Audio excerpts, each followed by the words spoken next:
Live from the New Scientist Labs, it's Janine Young with Wammo on Kiwi.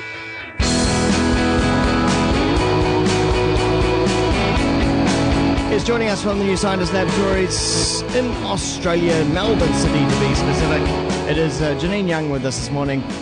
Good morning, Janine. Good morning, Wammo. Nice to have you back once again. Thank you. Now, we're going to be talking, first of all, about a topic that I've always wondered about, because we hear a lot about climate change and the pollution and all the stuff, the bad stuff that the people of the Earth are doing to the planet.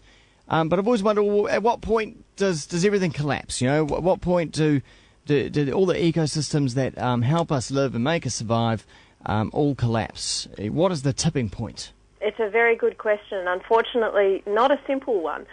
This week we've taken a look at 9 of life's support systems. Everything from aerosols to carbon dioxide to the ozone layer, water, land use. There's 9 systems, and I won't go through them all this morning. There's a few too many there. But you're right. Each of these life support systems do have a tipping point, and they do have a point at which they just won't be able to cope with what we're doing to them. The Earth is pretty resilient, and up until now it has done pretty well in dealing with what we throw at it. But in this case, there's only so much you can do when you start pushing, say, carbon dioxide up to past 350 parts per million, which is considered to be the baseline level at which this tipping point starts to happen. And water use is another example.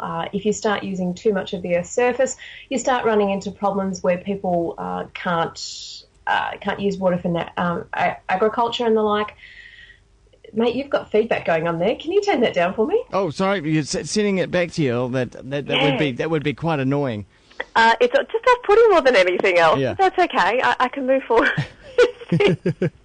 But yeah, you're right. There's a bunch of tipping points, and in this case, we've actually exceeded the tipping points for a number of these systems, carbon dioxide and land use being one of them. Biodiversity and that kind of thing, losing the species that we have, is massively exceeded. They think that you can probably lose about 10 million species per year, and currently we're losing 100 million species per year. And this has problems because a lot of these systems, they perform services for us. It's like they clean up our environment, it's recycling. There's a lot of things they do that we don't think about, we don't see, and frankly we tend not to care about because we don't know it's there. Yeah. But without them, it's really going to impact the Earth and the life that we lead. Did they manage to put a time frame on any of this? The doomsday? No, well, yes and no. A lot of the thresholds, for example, land and water usage and carbon dioxide levels in the ocean, acidification is actually really important, haven't been tipped yet, but they think that they will be by halfway through the century. And realistically, that's only 40 years away. That's not very far at all. There's a positive, though. I can give you a positive in ozone depletion. That's actually been brought back from the brink. That's actually really, really good. Action was taken back in the 80s and the 90s when they realised there was a problem, and a lot of the chemicals that cause the ozone hole in the first place have been banned. So the hole across Antarctica is shrinking. However, there's a potential... Well, there's always something that goes wrong with these feedback systems. There's a potential problem with the fact that with more warmth being stored closer to the Earth, it actually cools the stratosphere, and over time what that could do is shift the ozone hole to the northern hemisphere instead of the south. But with a lot of these predictions, they just don't know. They're a first guess, they're rough, they have large elements of error around them, but they're the best guesses that a range of 28 really very good scientists have made are trying to work out how the Earth is going to be able to cope with what we're doing to it, because frankly we're abusing it. Yeah. I think most people know that. And the solution would be to find a new planet, I suppose. Taking care of this one might be a good idea. Reducing our carbon dioxide emissions is actually going to be really important, because in the last 10 years or so it's become really clear that the amount of carbon dioxide that gets absorbed by the ocean acidifies it.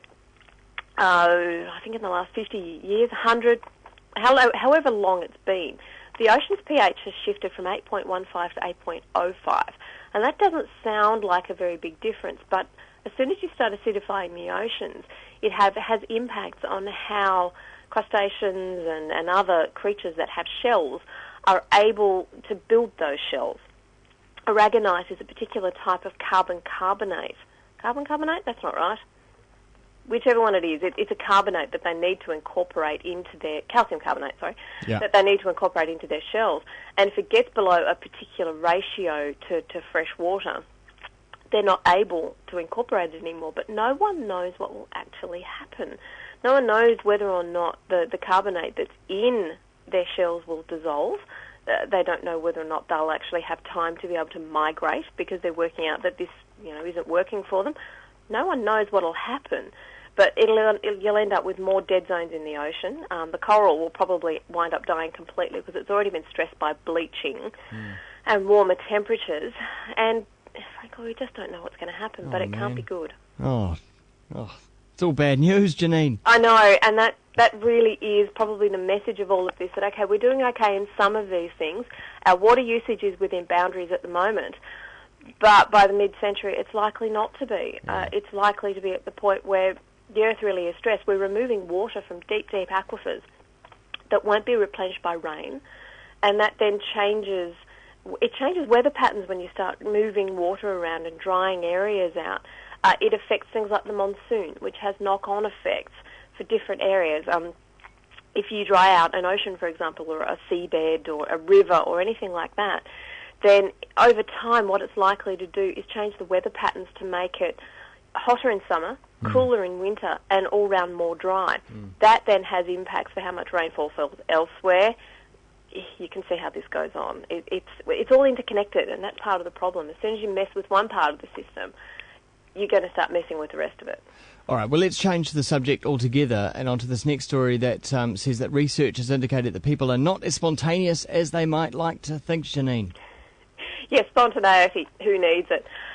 They've been looking at the billing records, anonymous, they assure us, of people using their mobile phones. And they're finding that instead of behaving in a random fashion, as a lot of people would like to think that we do, I go here, I go there. No, in fact, what you do, 93% of the time, is largely predictable. Now, they're predicting with hindsight, so that means that they can be reasonably accurate about it and they can see patterns as they form. But that doesn't mean that they can predict where people will go in future. They find that there's generally two groups. One is probably called homebodies. They're ones that don't go too far out of their local area. They have fairly predictable patterns. You know where they're going to go, and they really don't go very far. Then there's another group they're calling the jet setters. They tend to be the ones that go hundreds of kilometres away, and they do it fairly regularly. And then, of course, there's a couple in between. But the bulk of people tend to fall into these two categories. And I had a bit of a think about this last night, and I know that I fall into the homebody because I travel within 15, 20 kilometres of my home. Occasionally I'll travel, 800 kilometres to go back to Canberra to see my family. But the rest of the time, you can fairly accurately guess where I'm going to be. Yeah. And that actually concerned me a little because I thought, am I that dull?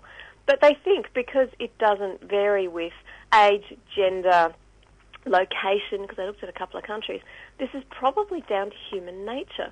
We tend to like routine. And so when you think about the fact that you go to work every day and then you come home, you may go to the shops, you may go to a friend's house. There are certain things we tend to do on a regular basis. So when you think about it, it's probably not too surprising. I'd say that most people probably live in a triangle. That it's work, shop, home. Work, shop, home. It's just a general triangle that most people live in. They might break outside of that maybe on the weekend, but Monday to Friday, that's it. Well, I don't know about you, but I don't have time for anything else. Yeah. And that's part of the problem. They think this might have implications for things like developing countries. Already urbanised nations tend to have their patterns of public transport and the way cities are built pretty much down. That happened a long time ago. The countries that are still developing, they think that being able to predict or see how humans actually move as opposed to how town planners believe they move has implications for the way those cities are designed, and they may be able to make them more efficient. Well, that could be quite positive. I think it's a very positive story. Yeah. Janine Young, thanks so much. You're welcome. Talk to you next week. Those stories you'll find in New Scientist magazine coming out next week. Here is